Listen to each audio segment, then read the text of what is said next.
morning, guys. It is great to be with you this morning.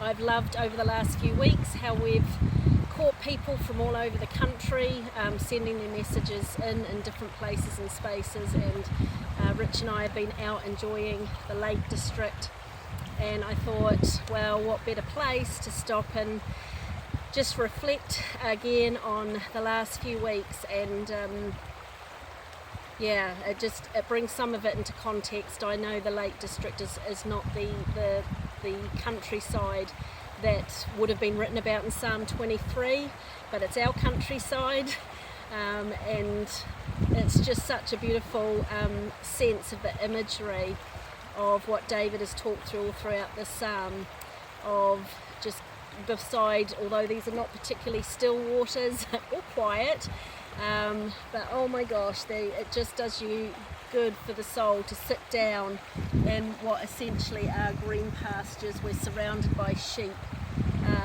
just grazing and dwelling, it is just really, really restful to the soul. So I am just going to share a few little thoughts in this final verse. I asked Andy if I could have this one when we were looking over the summer. It's one of probably my most precious verses,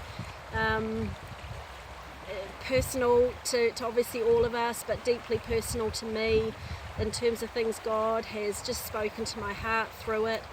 So yeah, let's just read though. I think take a moment again to read from the beginning of this incredible psalm that just brings just amazing peace and hope and grace to our souls this morning.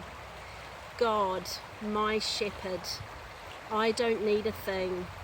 You have bedded me down in lush meadows. You find me quiet pools to drink from. True to your word, you let me catch my breath and send me in the right direction. Even when the way goes through death's valley, I'm not afraid. When you walk at my side, your trusty shepherd's crook makes me feel secure. You serve me a 6-course dinner right in front of my enemies. You revive my drooping head.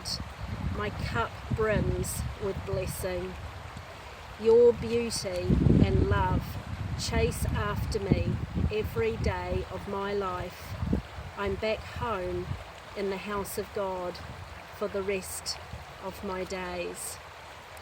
The bit I wanted to share a little bit on is this last bit of we've been through this kind of progression of where David is looking back over his life. It's thought that the psalm was written where he's maybe coming to a place of being an older man, and it's beautiful the way he's written it, where he starts off as the Lord is my shepherd. It's so personal to David. And that imagery, I love that all through the Bible, God is in a sense calls himself a shepherd. In their culture, a shepherd was the profession of a shepherd was the lowliest of the low. And yet God is totally good and comfortable with that title because of what it portrays of how a shepherd takes care of those within his family, his sheep. And then we get this we got this shift, didn't we? Where we were, where Dave was sharing about the feasting around the table and right in the midst of our enemies, and where God is not hurried, he just lays it all out. He's not perturbed by anything that's going on around us. And it's this kind of imagery of a real sense of kingship, where it starts as a shepherd, God is now a host. He's laying on this lavish banquet.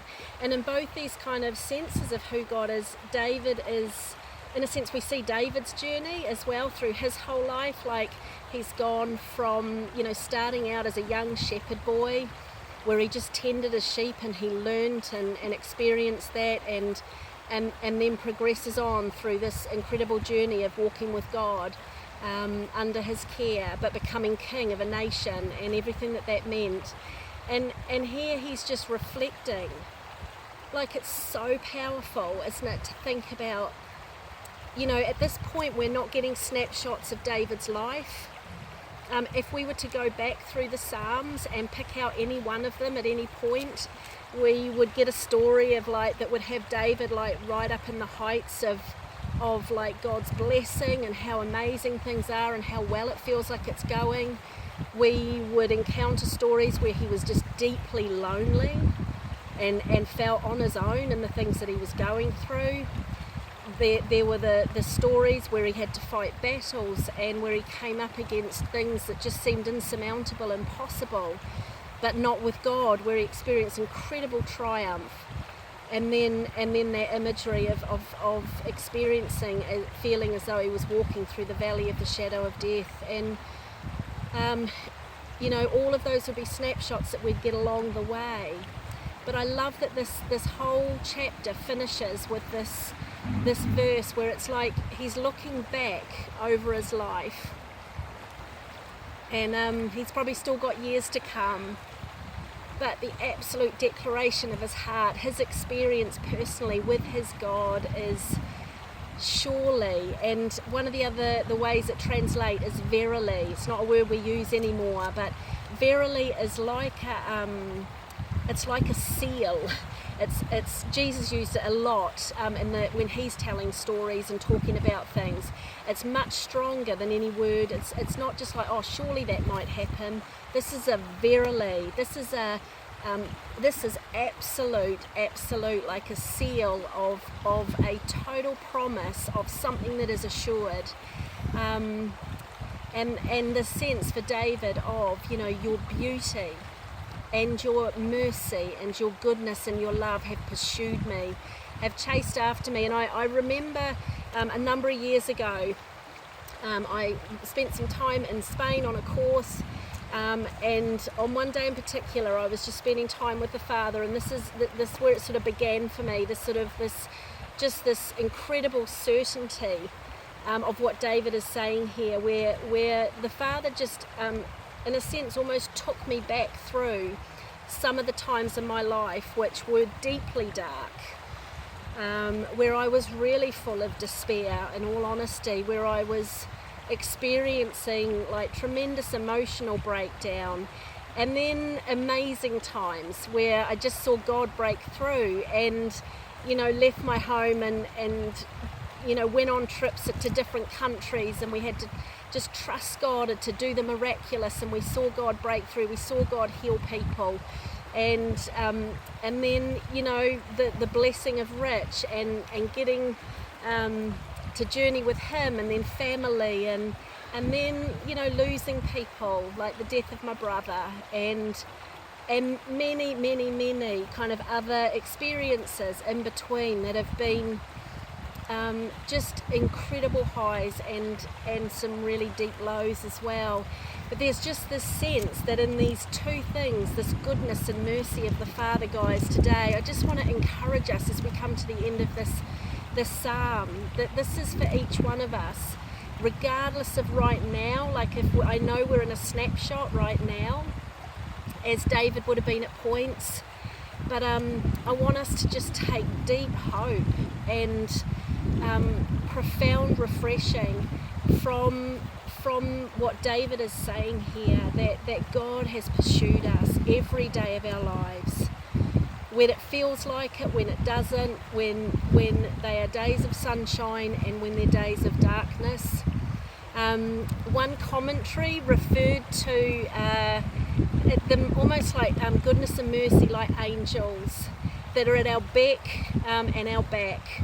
Do you know, it's like wherever we go, like a prince would get sent out with his guard on each side, in front of him and behind, surrounded, going before us, going behind us, following us all the days of our life. That's what the Father's mercy, and that's what the Father's goodness. Mercy deals with all the crap, deals with all the rubbish, and goodness is the provision of everything that we need, and that's what the Father surrounds us with.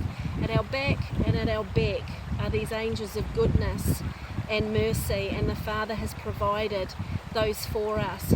And I just want to read something from, it was in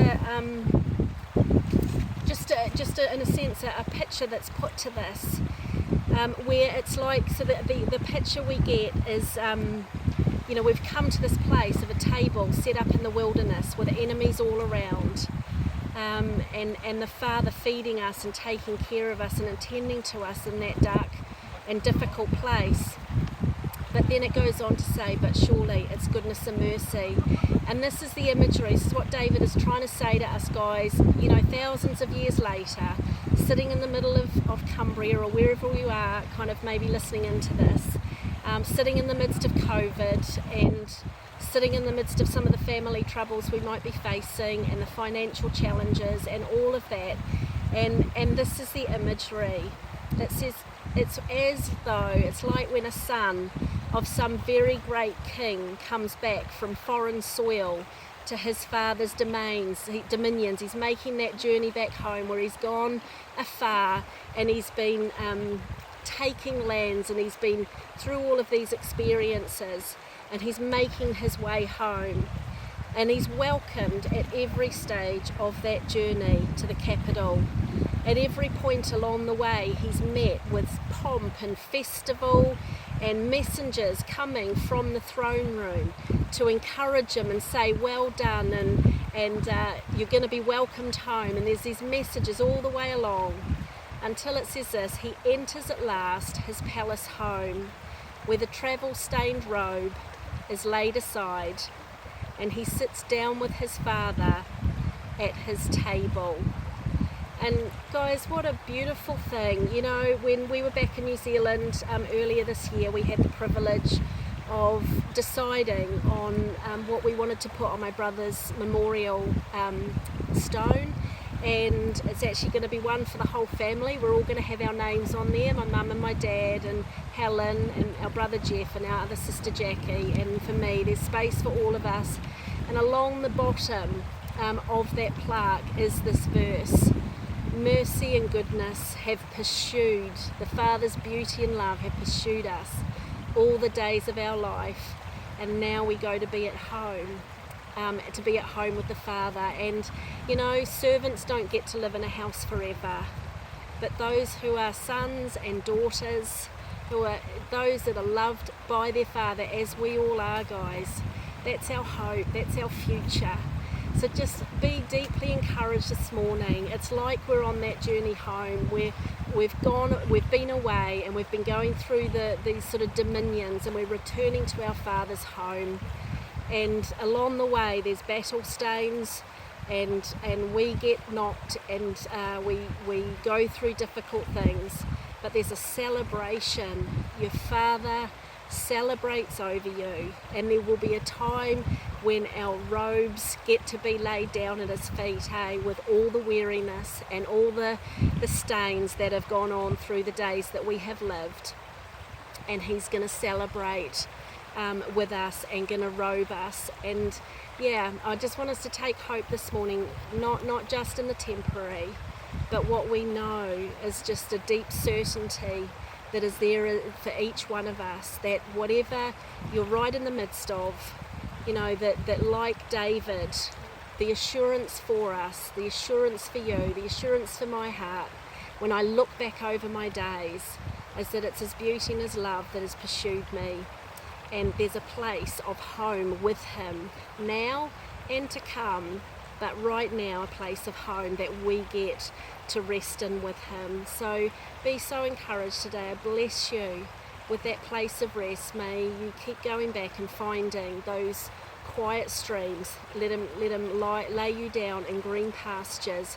Take care of all of your needs, and stand trusting him in the places of darkness, and keeping your eyes so firmly fixed on him when your enemy is coming behind you, knowing with absolute certainty that mercy and goodness are at your back and at your beck, and your Father is there. That's your place of home. Bless you guys. Love you lots.